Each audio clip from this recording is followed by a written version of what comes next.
മാറിയാലും നീ മാറിയില്ലെങ്കിൽ ഒരു ഗുണവുമില്ല. നമ്മുടെ വിഷയം ഇതൊന്നുമല്ല, മനസ്സിലായോ? നമ്മുടെ വിഷയം എനിക്ക് എന്റെ കർത്താവ് മതി.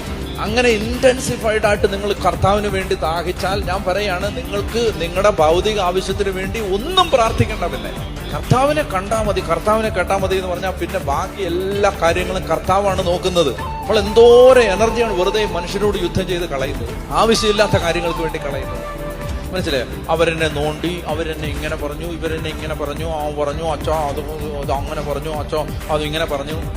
നല്ല ചൂരൽ വെട്ടി അടിക്കണ്ടേ എടാ? അതിന് സമയം കളയാത്, അതിനുവേണ്ടി നിന്റെ എനർജി കളയാത്.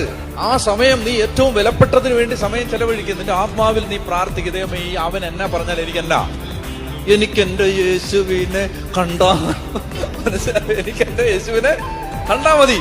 എനിക്ക് വേറെ അതിനെ ചുറ്റും നടക്കുന്ന ലോകത്ത് അവര് എന്നെ നോക്കി ചിരിച്ചില്ല, അങ്ങോട്ട് പോയപ്പോ എന്നെ മൈൻഡ് ചെയ്തില്ല, എന്റെ മെസ്സേജിന് മറുപടി അയച്ചില്ല.